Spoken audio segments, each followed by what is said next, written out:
अरे राहुल्या कुठे घेऊन चाललायस तुम्हाला? गंमत बघायला. अरे गंमत काय गंमत?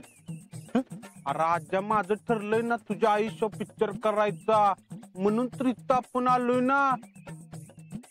शूटिंगला इथं काय काय असतंय, कसं कसं असतंय ही बघायला आपण आलोय इथं. पुबला का तुला जरा तरी अकलीचा भाग आहे का? असं काही पटवणी करतेस रे?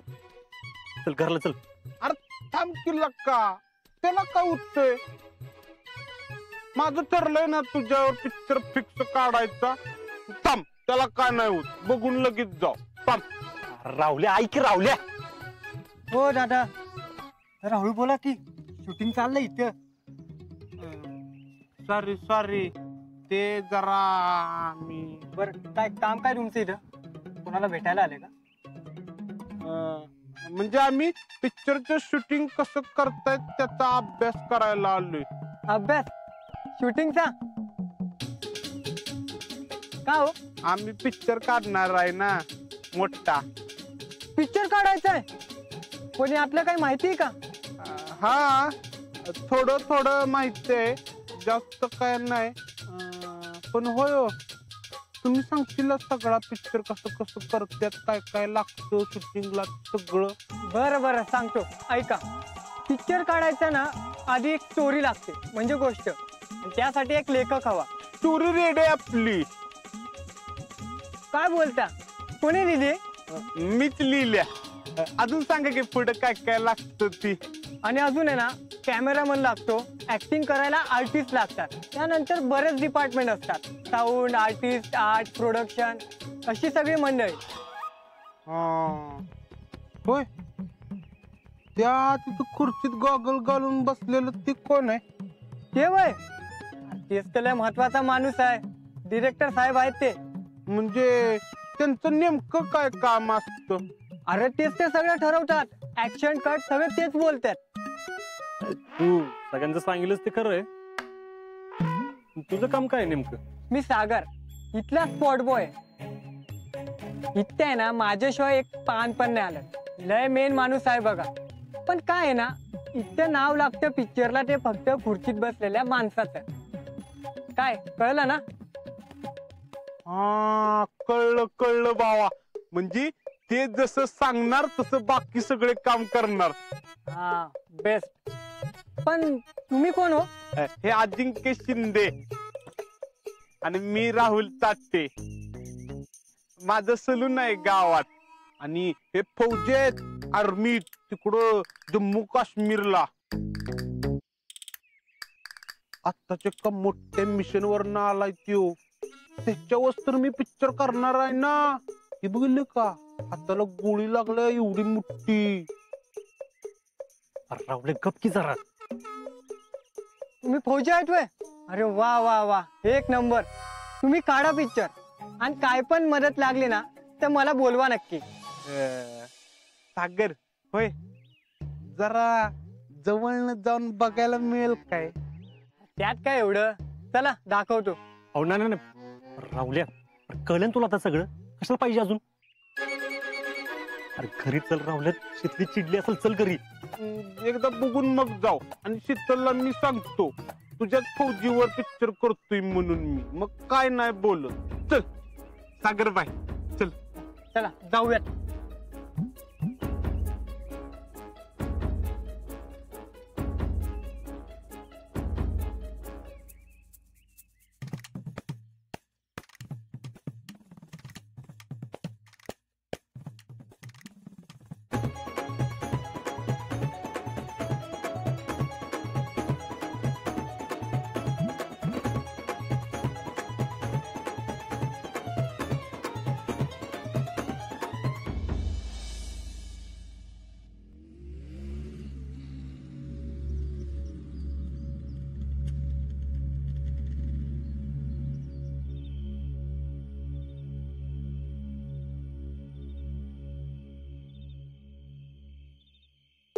राहुल्या, शीतली लई चिडले वाटत. तू नको लय टेन्शन घेऊ, जा बिंदास. काय घडलंच नसता काय. बर अजिंक्य, चल येऊ का? अरे येऊ का काय? तू चल माझ्या बरोबर. कसलं का घाबरते? कसं का व्हायचं आज तुझं? थांब, कसं हँडलिंग करायचं ती माझ्याकडनं शिक.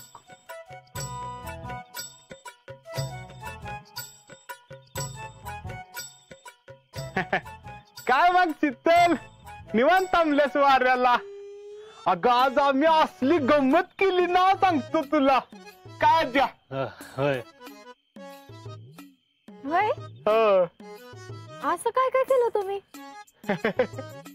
अगं निवांत आरामात सांगतो की तुला. उगाच तुमचा वेळ कशाला घेऊ दोघांचा, होय ना आज्या? अरे राहुल्या, सांग की. तसं बी मी आता निवांतच आहे बघ. हा, हम्म. कसं आहे, राहुल ताटे कसली बी सिच्युएशन हँडलिंग करू शकतो. काय राहुल्या, माकडा, मजा आली म्हणे, मजा आली म्हणे. काय लाज लज्जा हाय का नाही तुला? दिवसाचा गेला होता और रात्र झाली तरी काय पत्ता नाही तुमचा परत. राहुल्या, एक तर त्यांना बरं वाटत नाही आणि कुठं काय ओंडारत बसल्यास माझ्या नवऱ्याला घेऊन. अगं शुभ. राहुल्या, राहुल्या तुला तर बघतीच मी नंतर.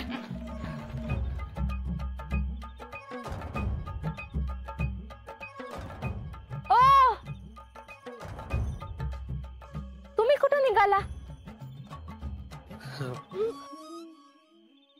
सॉरी मिसेस फौजी. सॉरी म्हणे. आधी विचार करता येत नाही तुम्हाला? कशाला गेला त्याच्या बरोबर? तुम्ही काय लहान आहे वे आता? त्या रावल्याचा एक मेंदू त्याच्या गुडघ्यात आहे, पण तुम्हाला कळ नावे. आणि किती वेळा फोन केला तरी बी लवकर येईना झालाय. अगं ऐकून घे की आधी. अजिबात काय ऐकून घ्यायचं नाही मला तुमचं. आणि कारण तर अजिबातच देऊ नका. हे बघा, तुम्हाला अजून बरं वाटत नाही हे विसरू नका तुम्ही. अजून तुम्ही पूर्णपणे बरे झाले नाही. अगं हो हो, ऐकून तरी घे की आधी. अगं आम्ही तर शूटिंगच्या इथं होतो, तिथं फोन घेता येत नव्हता म्हणून उचलला नाही. आणि हाय मी एकदम व्यवस्थित, आणि औषधं घेतलेत मी वेळेवर. तू एवढी का फोन करत होतीस? काय होतं एवढं महत्वाचं? ते माझं एक काम होतं. कसलं काम? अगं सांग की. काय झालं शितले?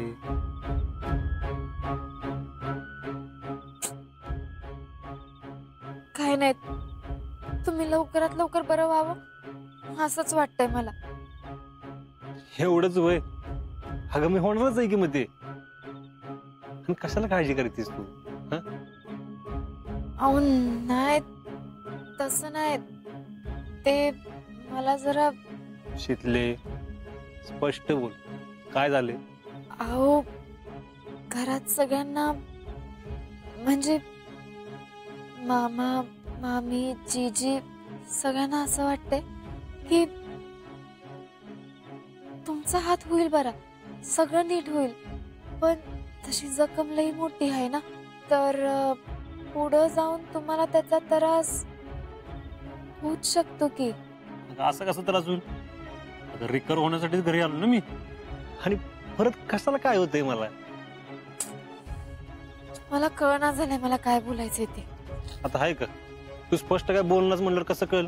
इकडचं तिकडचं काहीतरी बोलतीस. काय झालं? कोण काय बोललंय का तुला?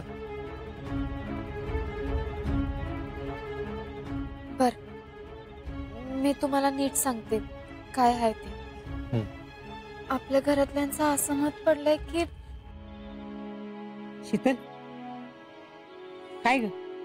काय? हे आता आले तर जरा बोलत होते त्यांच्याशी. आजा, जा बघू आत, पहिले हात पाय धुवून घे.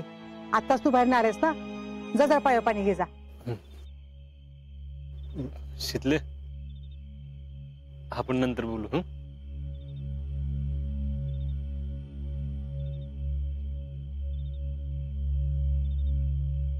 शीतले, काय ग? मला वाटत होतं की तू आगाऊपणा करणार नाहीस, पण कुठलं काय? आता आजल तू असं सांगणार होतीस ना की आम्हालाच असं वाटतंय ते आर्मीत परत जाऊ नये म्हणून. अहो नाही जीजी, नाही. ते मी त्यांना आपलं सहजच गप आता उगाच खोटं बोलू नकोस. आता मी काय सांगते ते नीट ऐक. आता आजाला जितक्या लवकर सांगता येईल तितक्या लवकर आपण त्याला सांगितलं पाहिजे. आणि आम्हाला बी पटलंय. पण आता आजानं परत जायचं नाही हे तूच आजाला सांगायचंस. कारण आमच्या सगळ्यांचा जो निर्णय झालाय तोच तुझा निर्णय असणार आहे. तर आणि तरच आजा हे मान्य करत. त्याच्यामुळं तुलाच आता हे सांगायचंय. कळलं? शितली, मला तसा शब्द दे की तू आजाला असंच म्हणशील. हो जीजी, असं कसं? त्याला नाही आवडणार. त्याची आवड महत्वाची का त्याचा जीव महत्वाचा ग? बर जीजी, मी तुम्हाला शब्द देते.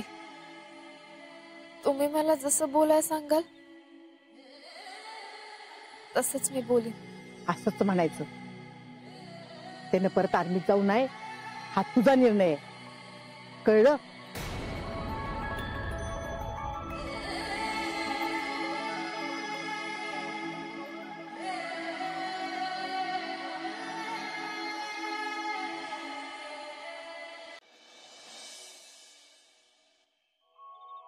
शितले, किती दिवसांनी खोलीत आलो ना आपण.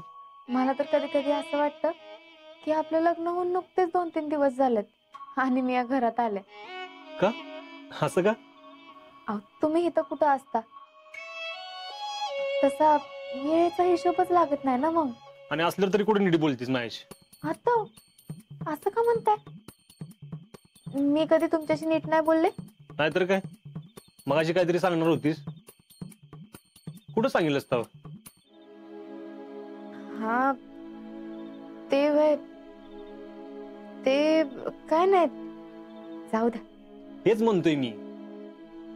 मगाशी जीजी आली म्हणून राहिलं आणि म्हणलं जेवण झाल्यावर विचारावं, तर तेव्हा बी नाही सांगितलंस आणि आता बी सांगणस. अहो नाही, ते नाही एवढं महत्वाचं. असं द्या हो.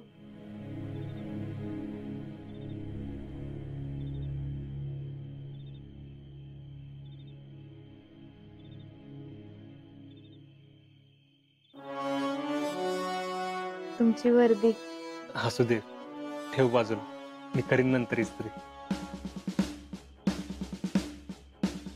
ऐका आता, हाताला एवढी जखम झाले तरी तुम्हाला तुमची वर्दी कोणा दुसऱ्या द्यायची नाही वे? अहो एरवी मी काय म्हणते का? पण आज तुम्ही बाजूला बसा, मी करते इस्त्री. तुम्ही सांगाल तशी करते. शितले, इकडे ती वर्दी घेऊन ये.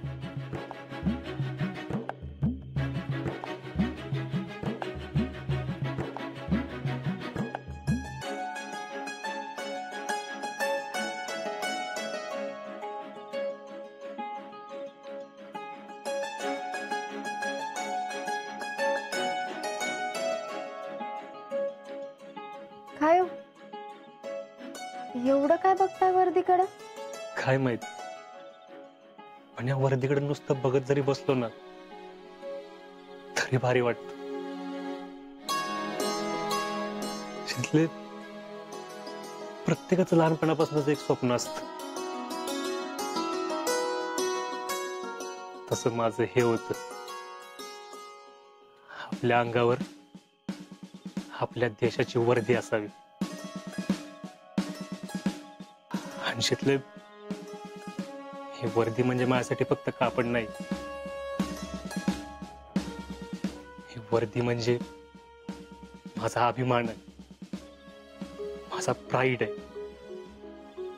ही वर्दी अंगावर चढवली ना की आपापाशी छाती अभिमानानं फुलून येते,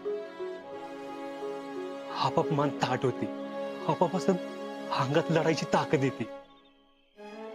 ही वर्दी मिळवायला ना दिवस रात्र झटलोय मी, लई कष्ट घेतले शितले.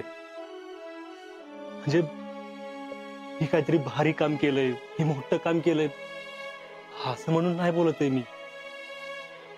ही वर्दी मिळवायला किती कष्ट घेतलेत ना ते माझं मला माहिती. म्हणून माझ्यासाठी ही वर्दी लई महत्वाची.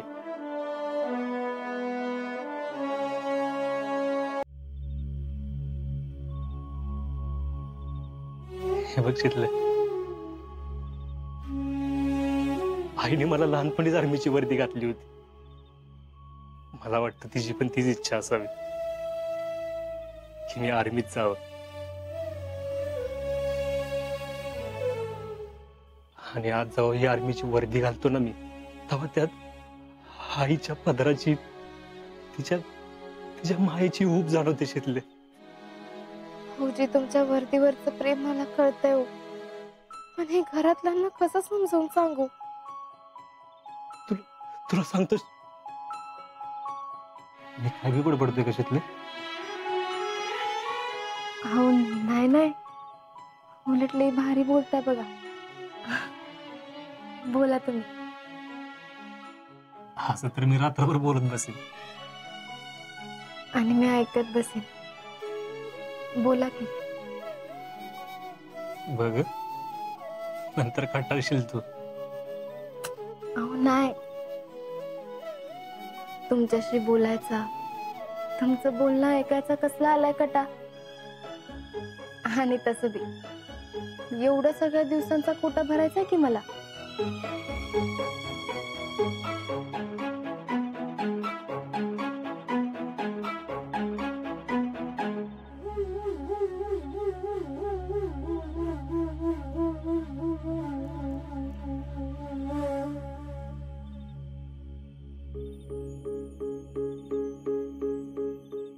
तुम्ही तर सगळा हिशोब मांडून ठेवलाय की.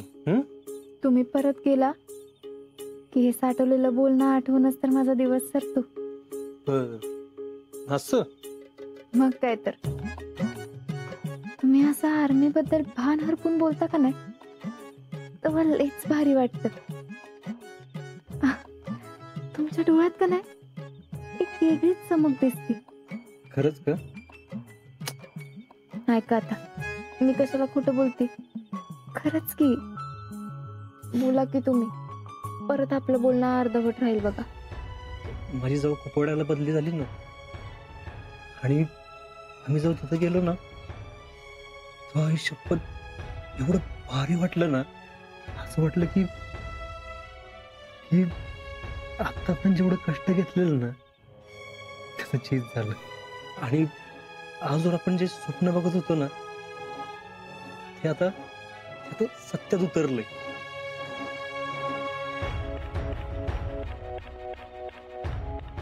वय हो. तुम्हाला तिथं त्रास तर होत नाही ना? म्हणजे एवढ्या थंडीत? अजिबात नाही. अगं, रोज सकाळी त्या दिमागात फडकणाऱ्या तिरंग्याकडे बघितलं का नाही, थंडी आपोआप पळून जाते. असं रक्त सळसळतं अंगात. आणि मी रोज सकाळी स्वतःला सांगतो, फौजी, काय जरी झालं ना तरी तो तिरंगा असाच दिमागात फडकत राहायला पाहिजे. त्यासाठी जीव गेला तरी 72.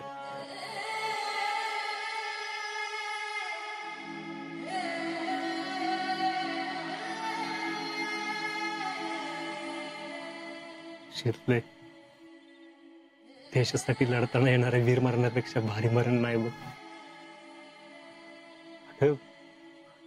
10 रुपयाच्या कपनात खून बी गुंडाळून जात, पण तिरंग्याला पेटून जायची शानच वेगळी असते.